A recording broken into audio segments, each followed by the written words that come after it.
വീടുകളിൽ വളർത്തുന്ന ചെറിയ ചെറിയ നേഴ്സറികൾ ഇന്ന് കേരളത്തിൽ ഒരു ട്രെൻഡായിരിക്കുകയാണ്. ധാരാളം നേഴ്സറികൾ കേരളത്തിൽ നടന്നു പോകുന്നു. പ്രത്യേക പരസ്യങ്ങളൊന്നുമില്ല. അപൂർവമായിട്ട് ചിലർ യൂട്യൂബിലൂടെയോ ഫേസ്ബുക്കിലൂടെയോ ഒക്കെ പബ്ലിഷ് ചെയ്യുന്നത് കണ്ടിട്ടുണ്ട്. അതുകൊണ്ടൊന്നുമല്ല, വിറ്റ് പോകുന്നുള്ള തൈകളെല്ലാം വലിയ നേഴ്സറിയിൽ കിട്ടുന്നതിനേക്കാൾ അല്പം കൂടി ക്വാളിറ്റിയും കൂടുതൽ കാണും. കുറേശ്ശെ ഉൽപ്പാദിപ്പിക്കുന്നുണ്ട്. വിലയും ഒരല്പം കുറവുള്ളതുകൊണ്ട് ആൾക്കാർ ധാരാളം വരുന്നു. ഒരാളൊന്ന് വാങ്ങിക്കൊണ്ട് പോകുമ്പം അവരുടെ ബന്ധത്തിലുള്ളതും സ്നേഹിതന്മാരുമായിട്ടുള്ള ആൾക്കാർ പല പ്രദേശങ്ങളിലും ദൂരെ നിന്ന് പോയി വന്ന് തൈകൾ കൊണ്ടുപോകുന്ന നേഴ്സറികൾ ഇവിടെ അടുത്ത് തന്നെയുണ്ട്. പല പ്രദേശങ്ങളിലും ഇത് വ്യാപിച്ചിരിക്കുകയാണ്. തെങ്ങ് ഒരു കൂട വാങ്ങിച്ച്, വളരെ ചെറിയ മുതലമുളക്ക് കൂട വാങ്ങിച്ച് അല്പം അറപ്പൊടിയും വാങ്ങിച്ച്, അല്ലെങ്കിൽ ചകിരിച്ചോറ് വാങ്ങി മണ്ണുമായി മിക്സ് ചെയ്ത് അതിൽ നിറച്ച് ഒരു തേങ്ങ അതിൽ പാകിയാൽ കിളിർത്ത് വരുമ്പോൾ 350-400 അതിൽ വിൽക്കുന്നത്.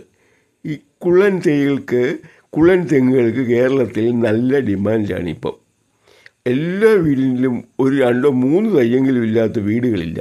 അത് ചുവന്നതുകൊണ്ട് ഈ പച്ച നിറത്തുള്ള ടൈപ്പ് 2 ടൈപ്പാണ് കുള്ളൻ തെങ്ങുകൾ. 1.5 കൊല്ലം 2 കൊല്ലം 3 കൊല്ലമൊക്കെ ആകുമ്പം കായ്ക്കുന്നത്. അത് 1.5 കൊല്ലം എന്ന് പറഞ്ഞാലും അത് 2 കൊല്ലം ആവണം കായ്ക്കണമെങ്കിൽ. അത് നല്ലൊരു ബിസിനസ്സായിട്ട് കേരളത്തിൽ കൊണ്ടുപോകുന്നുണ്ട്. അതിൽ പ്രത്യേകിച്ച് വലിയ കൂട വാങ്ങാനുള്ള പൈസ വലിയ തുകയൊന്നും ആകില്ല. തേങ്ങ വാങ്ങാൻ അല്പം പൈസയാകുന്നത്. അത് കിട്ടുന്നിടത്ത് നല്ല തേങ്ങ വാങ്ങി തൈകളാക്കി വിൽക്കുന്ന ഒരു സമ്പ്രദായം കേരളത്തിൽ വ്യാപിച്ചു വരുന്നു. അത് പ്രോത്സാഹിപ്പിക്കേണ്ടത് തന്നെയാണ്. അതേപോലെ ഒരേ ചെമ്പരത്തിയിൽ 4-5 നിറമുള്ള പൂക്കൾ വിരിയുന്ന ചെമ്പരത്തികളിൽ ഇത് ബഡ് ചെയ്ത് തൈകൾ വിൽക്കുന്നു. കൂടയ്ക്കകത്ത് നട്ടല്പം വളർന്നു വരുന്ന ഒരു തൈയിലാണ് ഇതെല്ലാം ബഡ് ചെയ്തെടുക്കുന്നത്. അതുപോലെ ഗ്രാഫ്റ്റ് ചെയ്യുന്ന തൈകൾ, റോസ്, ചെമ്പരത്തി, പിന്നെ മാവ് ഒരേ മാവിൽ 3 ഇനം തൈകൾ മാങ്ങ കായ്ക്കും. അത് ബഡ് ചെയ്ത് ഇവിടെയൊക്കെ വിൽക്കുന്നുണ്ട് ഈ വീടുകളിലെ നേഴ്സറികളിൽ. അത് ആൾക്കാർ ധാരാളം തികയുന്നില്ല, വിൽക്കാൻ പറ്റുന്നില്ല. അതുപോലെ പച്ചക്കറികളായ വെണ്ട ഗ്രാഫ്റ്റ് ചെയ്ത തൈകൾ കൊച്ചു കൂടയ്ക്കകത്താക്കുന്നുണ്ട്. അതുപോലെ അതിൽ കൂടുതൽ വഴുതനയും പച്ചമുളകും, ഈ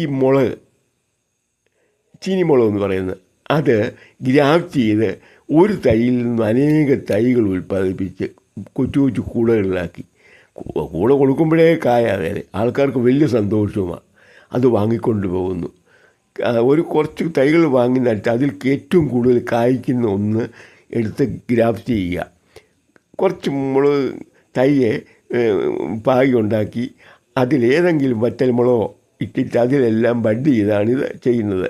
ഇത് ചെയ്യുന്ന ആൾക്കാരുമായിട്ട് പരിചയമുണ്ട്. എനിക്കത് വളരെ സന്തോഷമായി. ഞാൻ അവിടെ പോയി ഇതൊക്കെ അന്വേഷിക്കാറും കാണാറുമുണ്ട്.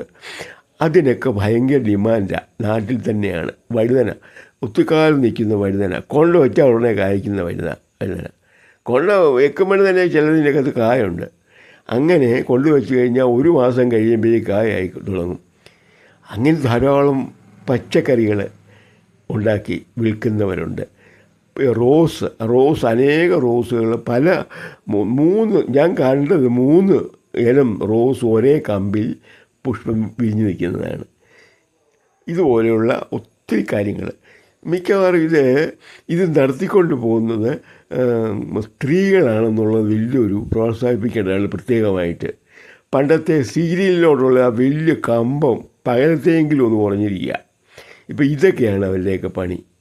പ്രത്യേകിച്ച് ജോലിയൊന്നും ഇല്ലാത്ത സ്ത്രീകൾ ഇതൊക്കെ ചെയ്യുന്നു.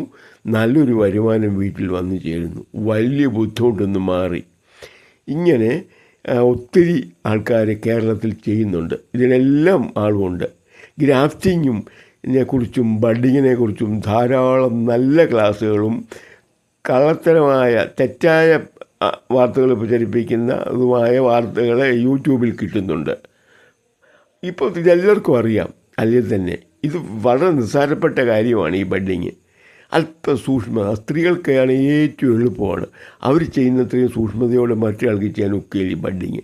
സ്ത്രീകൾ 10 ചെയ്താൽ ഏതാണ്ട് 9 പിടിക്കാറുണ്ട്. 9 10 ചിലപ്പോൾ. പുരുഷന്മാർ ചെയ്യുമ്പോൾ അത് 5 6 ആയിട്ട് നിൽക്കുന്നു. അത് ആ സൂക്ഷ്മതയുടെ പ്രത്യേകതയാണ്. സ്ത്രീകൾക്ക് മാത്രമുള്ള ഒരു പ്രത്യേക യോഗ്യതയാണ്. ഇപ്പോൾ അത് ആ സമുദായങ്ങൾ ഇപ്പം സാമ്പത്തികമായിട്ട് കുറച്ചേറെ ബുദ്ധിമുട്ടുള്ളവരൊക്കെ നല്ല നിലയിലായിട്ട് വളർന്നുകൊണ്ടിരിക്കുന്നു. ഹൈന്ദവനാണ് ഇവിടുത്തെ ഏറ്റവും കേരളത്തിലെ സാമ്പത്തിക ഞെരുക്കം അനുഭവിക്കുന്നവർ. അവർക്കും ചെയ്യാവുന്ന കാര്യമാണ് ഇതൊക്കെ.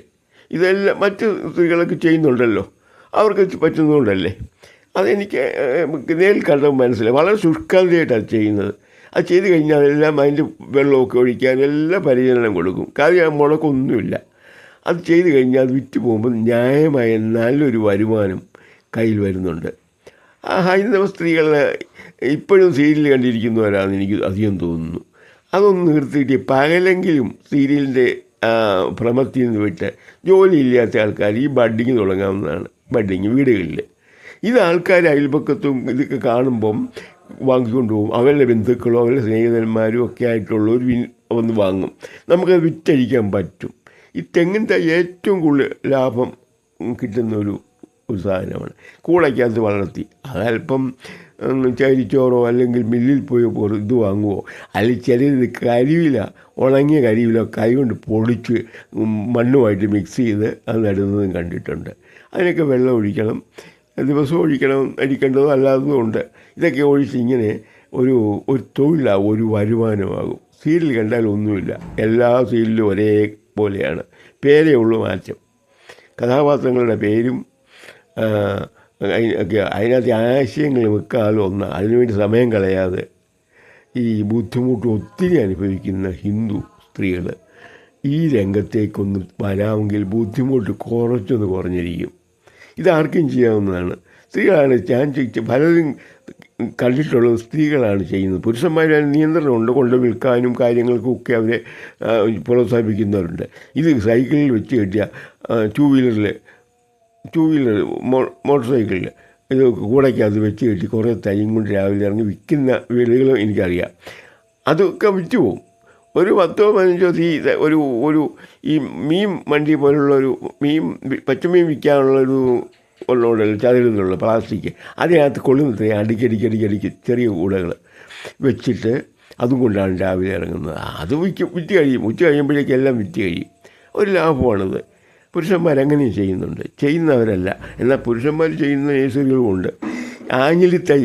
ആഞ്ഞിലിക്കുരു കൂടയ്ക്കകത്ത് വളർത്തി ശകലം വളർന്ന് ഒരു പെൻസിൽ വണ്ണം ആകുമ്പോൾ അത് കടപ്പാളവിൻ്റെ കണ്ണ് വെച്ച് പിടിപ്പിക്കുക. ഇതൊക്കെ വളരെ നിസ്സാരപ്പെട്ടതാണ്. ഇത് ശരിക്കും ഒരു ചെറിയ ടെക്നിക്കേ ഉള്ളൂ. സ്ത്രീകൾ വളരെ നന്നായിട്ട് പെട്ടെന്ന് പഠിച്ചെടുക്കുന്നതായിട്ട് കാണുന്നു, വളരെ പെട്ടെന്ന്.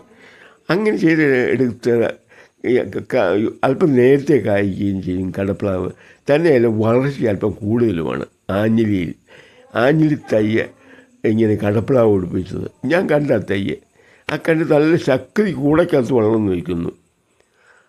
ആഞ്ഞിലി തയ്യല്ല അതിൻ്റെ കണ്ണ് വെച്ച് പിടിപ്പിച്ചത്. ഈ കടപ്ലാവിൻ്റെ കമ്പല്ല, കമ്പ എന്നതിൻ്റെ ഒരു കണ്ണ്, ഒരു ഇല, ഒരു മുകുളം മാത്രം ഇങ്ങനെ പൊട്ടിച്ചത് ചെയ്തതാണ്.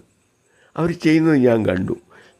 ഇത് തൊലി ചതവ് വരാതെ നല്ല മൂർച്ചയുള്ള ഒരു കത്തി കൊണ്ട് വരഞ്ഞ് പെരിയെ പൊക്കിയെടുക്കുന്നു.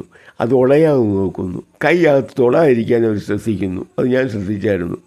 ഇതൊക്കെ അതിൻ്റെ ടെക്നിക്കുകളാണ്. താമസമില്ല, പൊളിച്ചെടുത്ത് പെട്ടെന്ന് തന്നെ അത് അതിനകത്ത് വെച്ച് കെട്ടാറുണ്ട്. കെട്ടിയിട്ട് ചെറിയ പ്ലാസ്റ്റിക് കൊഴല് പോലെ അതിലോട്ട് ഇട്ടിട്ട് അടിവശം ഒന്ന് ചെറിയ അധികം ഫിറ്റല്ലാതെ ചെറിയ ഒന്ന് ഒതുക്കി കെട്ടുകൂടി ചെയ്യുന്നുണ്ട് തയ്യ്. എന്നിട്ട് വെയിലത്തൊന്ന് മാറ്റി വെക്കും. ഒരാഴ്ചയായി വെക്കുമെന്നാണ് അവർ പറഞ്ഞത്. അത് കഴിഞ്ഞിട്ട് അപ്പോഴേക്ക് ഒന്ന് പിടിച്ച് കഴിയും. പിന്നെ കൂടെ ഒന്നും അഴിക്കുകയില്ല, അതവിടെ വെക്കും. വലിയ ചൂടില്ലാത്തടത്ത് കുറേശ്ശെ വെയിൽ കിട്ടുന്നിടത്ത് വയ്ക്കും. അത് മുളച്ച് കഴിഞ്ഞൊരു ശകലം ഒരു 2 സെൻറ്റിമീറ്റർ പൊങ്ങിക്കഴിഞ്ഞ് പെയ്യുമ്പോഴേക്കാണിത് അഴിച്ച് നിർത്തുന്നത്. അതൊരു വെയിൽ നിർത്തുകയില്ല. അതും ആദ്യം വെയിലത്തല്ല, കുറച്ച് നേരം വെയിൽ കൊള്ളുകയുള്ളൂ. അത് രാവിലെയോ 11 മണിക്ക് മുമ്പോ വൈകുന്നേരമൊക്കെ അല്പസമയം വെയിലത്ത് ഉൾക്കൊള്ളുന്നതാണ് പറഞ്ഞു, ഓരോ മണിക്കൂർ. പിന്നെ കട്ടി വരുന്നതനുസരിച്ച് വീണ്ടും വെക്കുന്നു. ഇതുപോലുള്ള ചില കാര്യങ്ങൾ കണ്ടപ്പോൾ എനിക്ക് വളരെ സന്തോഷം തോന്നി. അവരുടെ ആ പ്രവർത്തനക്ഷമതയിൽ, അവരുടെ ആ ശുഷ്കാന്തിയിൽ, സ്ത്രീകൾ ചെയ്യുന്ന ആ വർക്കിൽ എത്രയോ സൂക്ഷ്മതയാണ്. അത് ചെയ്യുമ്പോൾ ഉള്ള ആ ക്ലിപ്തത, എന്ത് കൃത്യമാണ് ചെയ്യുന്നത്. അത് കുറച്ച് പിള്ളേരൊക്കെയാണ് കണ്ടത്. പിള്ളേരെന്ന് പറഞ്ഞാൽ 20 വയസ്സ് താഴെയുള്ള പിള്ളേർ പെൺകുറ്റങ്ങൾ ചെയ്തു തുടങ്ങിയിട്ടുണ്ട്. അത് 35-40 വരെയുള്ളത് ചെയ്യുന്നതായിട്ടാണ് ശ്രദ്ധയിൽപ്പെട്ടത്. പലയിടത്തും കണ്ടത് അങ്ങനെയാണ്. അതൊരു നല്ല വരുമാന മാർഗം തന്നെയാണ്. നല്ല വരുമാനം കിട്ടും അതിൽ നിന്ന്. ഒത്തിരി കാര്യങ്ങൾ ചെയ്യാം. പച്ചക്കറികളുടെ വിത്തുകൾ കൊച്ചു കൂടയ്ക്കകത്ത് വളർത്തി അല്പം പൊക്കം വരുമ്പോൾ മത്ത, കുമ്പളം, വഴുതന, പച്ചമുളക് ഇതൊക്കെ കൂടെയുള്ളൂ. കൊച്ചു കൂടെ കിട്ടും. ഒത്തിരി നിസ്സാര വിലയുള്ളൂ. അതിനകത്ത് അല്പം മണ്ണ് നിറച്ച് ഒരല്പം ചാണകപ്പൊടിയോ എല്ലുപൊടിയോ ഇട്ട് മിക്സ് ചെയ്താണ് ഇടുന്നത്. എന്നിട്ട് അത് വിൽക്കുന്നുണ്ട്. അപ്പോൾ കൊണ്ടുപോകുന്നവർക്ക് എളുപ്പമാണ്. കൊണ്ടുവച്ചാൽ പിടിക്കാൻ വരികയില്ല, ബുദ്ധിമുട്ടില്ല. കൊണ്ട് വെക്കുമ്പോൾ ഒരു പ്രാവശ്യം മഴ ഇല്ലെങ്കിൽ വെള്ളം ഒഴിക്കും. പിന്നെ അടുത്ത് വെള്ളം ഒഴിച്ച് ഒരാഴ്ചത്തേക്ക് വെള്ളം ഒഴിച്ചില്ലെങ്കിൽ തന്നെ പോവുകയില്ല. ഇതുപോലെ പച്ചക്കറികൾ, മത്തയുടെ തൈ വരെ കണ്ടങ്ങനെ. മത്ത പടർന്ന് തുടങ്ങാനായതേ ഉള്ളൂ. ഒരു 50 എങ്കിലും മത്തയുടെ തൈ അവിടെ ഇങ്ങനെ ചെറിയ ചാഞ്ഞ് വരുന്നു, വളർന്നിട്ട് നല്ല കറുത്ത ഇലകളോട് ആരോഗ്യമായിട്ടിരിക്കുന്നു. ചെറിയ കൂടെയല്ല, അല്പം കൂടെ വലിയ കൂടെയാണ്. അത് കണ്ടു. അത് ധാരാളം ആൾക്കാർക്ക് ഡിമാൻഡുള്ള വാങ്ങിക്കൊണ്ട് പോകുന്നുണ്ടെന്ന് പറഞ്ഞു. ഒരു മത്തങ്ങ വാങ്ങിച്ച് നല്ലത് നോക്കി അതിൻ്റെ ഇല ഏതാണെന്നുള്ള അവരോട് പറയും. ഉരുണ്ട സൈസാണോ നീണ്ട സൈസാണോ അത് പറയും. ആ ഇനം തിരിച്ച് വെച്ചിരിക്കുക രണ്ടായിട്ട് അവിടെ. ഇതൊക്കെ വരുമാനം ഉണ്ടാകുന്ന മാർഗ്ഗങ്ങളാണ്. ഏറ്റവും കൂടുതൽ ബുദ്ധിമുട്ട് അനുഭവിക്കുന്ന കേരളത്തിലെ ഹൈന്ദവരാണ്. അവർക്കും ചെയ്യാവുന്ന കാര്യങ്ങളത്. പക്ഷെ അവരിലാരും ഇത് അങ്ങനെ കാര്യമായിട്ട് ചെയ്ത് കാണുന്നില്ല. മറ്റ് ബന്ധപ്പെട്ടവരായി ഇതുപോലുള്ള നേഴ്സറികൾ നടത്തുന്നതും അവിടെ വരുമാനം ഉണ്ടാക്കുന്നതും കാര്യങ്ങൾ മുന്നോട്ട് പോകുന്നതായിട്ട് കൂടുതൽ കാണുന്നത് ഉണ്ടാവാം. ഇവിടെ എൻ്റെ പ്രശ്നത്തെ പറ്റിയിട്ടില്ല. ഹൈന്ദവ സമൂഹത്തിൽ ആരും ചെയ്യുന്നതായിട്ട് അവർ പകലും സീരിയൽ കണ്ടിരിക്കുന്നവരാണെന്ന് എനിക്ക് തോന്നുന്നത്. ഇതുപോലുള്ള കാര്യങ്ങൾ, നിർമ്മാണപരമായ കാര്യങ്ങളിലൊന്നും ശ്രദ്ധ കാണുന്നില്ല. വിദ്യാഭ്യാസമുള്ളവർ പണ്ട് ഈ വായന ചെയ്യുവാൻ സ്ത്രീകൾ ഒത്തിരി പകൽ വായിച്ച് കളയുമായിരുന്നു. ഇപ്പം ഫോൺ നോക്കിയിരിക്കുക, ചുമ്മാ സമയം കളയുന്നവരൊക്കെ ഒത്തിരി ഉണ്ട്. അത് വരുമാനമില്ലെങ്കിൽ ഫോൺ തന്നെ നോക്കാൻ പറ്റുമോ? അത് ചാർജ് ചെയ്യണ്ടേ, പണം കൊടുക്കണ്ടേ, ഫോൺ കേടുവന്ന് നന്നാക്കണ്ടേ? വരുമാനം ആദ്യം നിർബന്ധമാക്കുക. ഉറപ്പായിട്ടും വരുമാനം ഉറപ്പാക്കുക. അതിനുശേഷം സീരിയലോ എന്തോന്നേ കാണാമല്ലോ. ഓക്കെ.